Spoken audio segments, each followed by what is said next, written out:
Hey guys, I'm FatBuddyCat, and this is the O-MB200.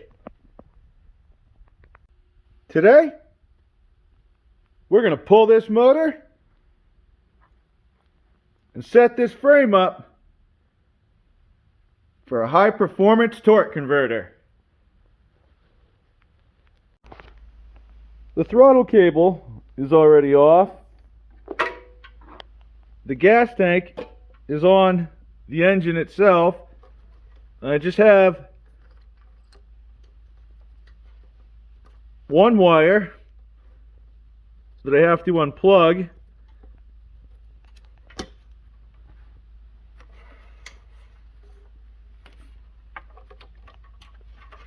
Maybe two. And then I think it's just 4 bolts on the bottom of the motor. And that one right here on the bottom of the stock jack shaft. Once those bolts are off and those wires are detached, the whole unit will lift right out. I already have the chain off of this bike. While I'm here, I have my 8mm socket out to remove the loop on the end of the ground wire for the kill switch. I also removed the nut and the bolt for the headlight. I'm going to remove that whole assembly as well, including the switch over here. Alright, with Tinkerbell and all her friends out of the way, we can finally get down to business with these 5 bolts. There'll be nuts down here. Yep. And a couple there. Yep. I'll have this thing off in no time. Besides this reflector giving up as soon as it made contact with my elbow, this frame has very nice structure to it. It could use a little reinforcement, but I'll tell you, Baja did a nice job here. Even where the frame meets, they made sure, you know what I mean, to do welds for the corners, full wraparound welds where they meet.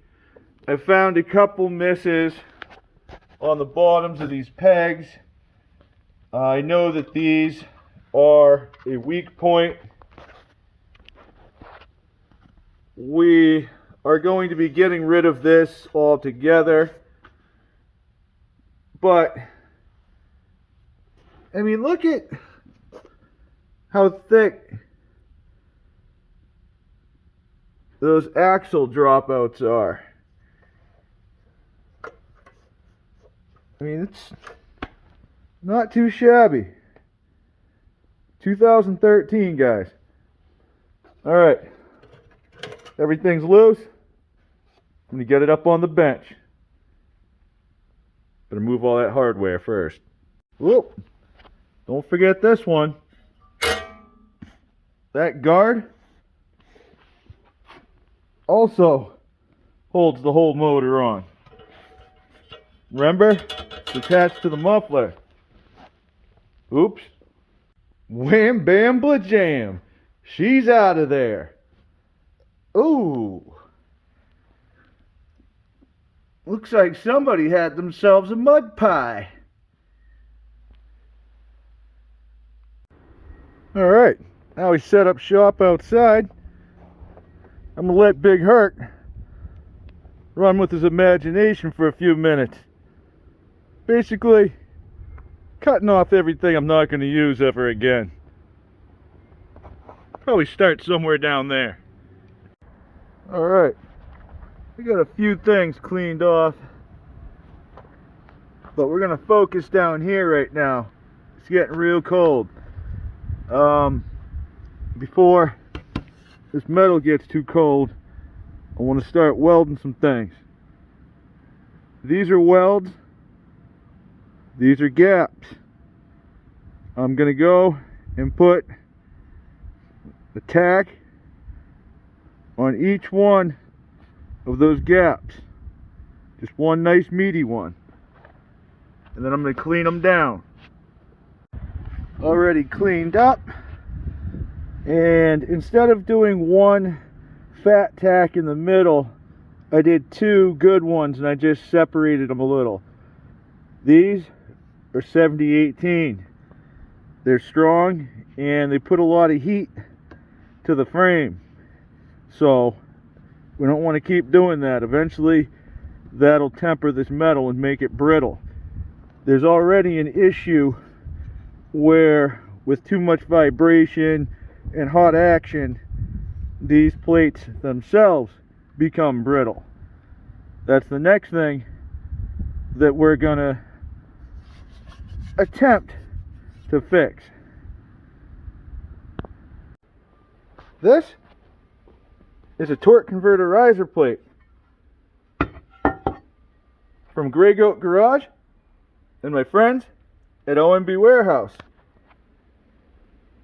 We're going to be using this to not only install our engine and our torque converter, but also as reinforcement for the frame.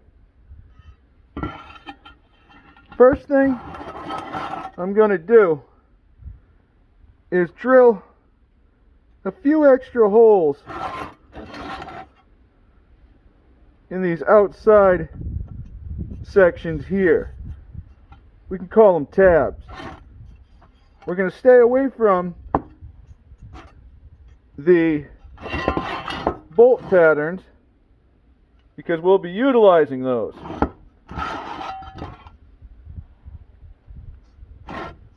I guess we could drill a couple here too. Probably just one in the middle. That'll be fine. Alright, so I added 1, 2, 3, 4, 5, 6 holes. I just used my angle grinder and I cleaned off all the scale on the pieces of the engine plate that I'm going to be welding. That's what these holes are for. I have 4 of the factory engine bolts. I got 4 of the nuts in my pocket. I'm going to take the plate. Those holes on the inside are the same layout as these here. I'm going to be bolting this thing on, and I'm going to bring mine forward to the furthest position that I can in those slots, and I'll tighten it. Here it is, right where it needs to be.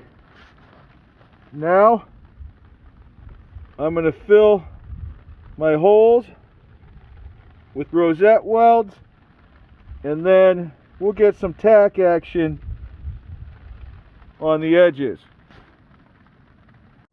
With the riser plate now tacked on, I flip the bike over, remove my mounting bolts, and I cleaned up the best I could around any of the stock slots that are cut in the original plate. We're now going to use those to add welds. Awesome. Now I can clean it up, flip it over, clean the other side as well. I ground down the edges where this plate was hanging over and put 3 tacks on each side The next place we're going to be after is this section right here. We're going to make an extension of this reinforcement, and we might as well tie in some of this stuff back here. I just came up with a gusset plate, drilled some holes in it where it's going to contact the frame, and again we have that jack shaft slot where we'll be able to get some welds from the bottom. Same exact thing I just did, different section. Alright, we're welded in and cleaned up. We get this thing inside where it's warmer. We'll talk about it.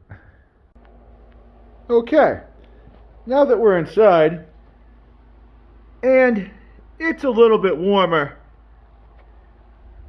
let's go over what I accomplished. Let's start with the things that I shaved off.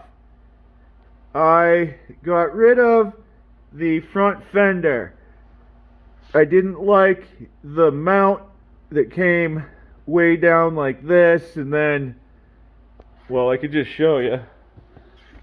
I didn't like this.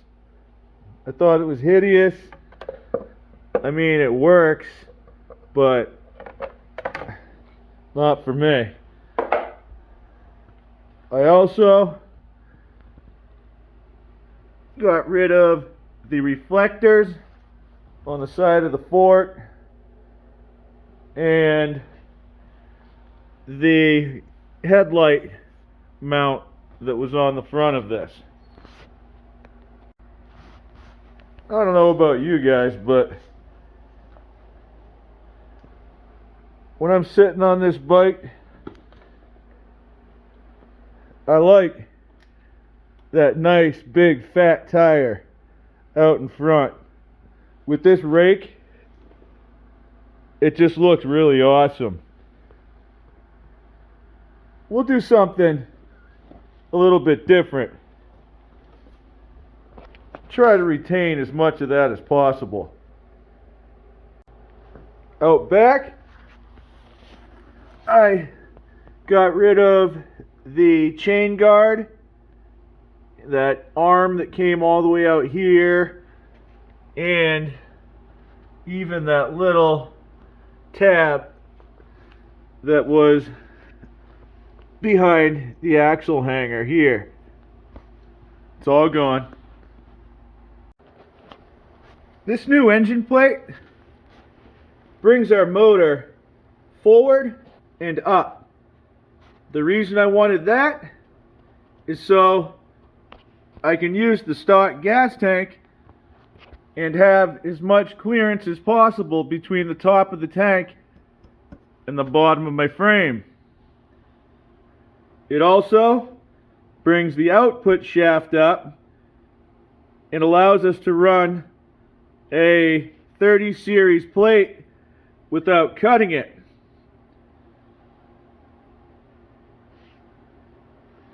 The rise should also help with any chain clearance issues that we would have coming up and over the frame from the rear sprocket. I'm going to flip this thing over so you can really see the work we put in on the bottom of this plate. From below, you can see all of the extra welds that I was able to make.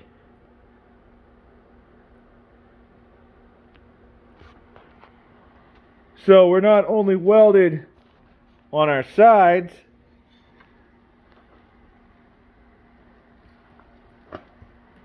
and the front, but also right down the middle. I left these to help support this section of the frame. Now that we have an idea where the motor is going to go and where we're going to have to access our bolts,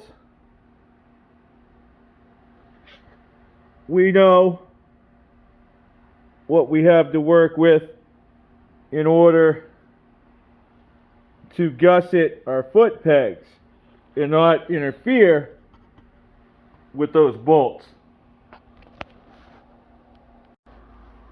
This might be easier to understand looking at it from above. If you look from one peg over to the other, you can see that we're forward and below our engine mount up here. We're going to want to be able to access our bolts with wrenches through here. We're also going to have an oil dump right there. With that considered, I want to use something for a brace across the front of this frame. It has a lateral brace here from the rear loop. It has one in the middle, and then in the front it's just kind of a metal tab where it's bent down. So we're going to add a structural brace that comes across but also gives us support for the foot pegs. And that's exactly what we're going to do in the next video. Because as always, it's a work in progress. Have a good night, guys. Thanks for watching. I'll catch you on the next one.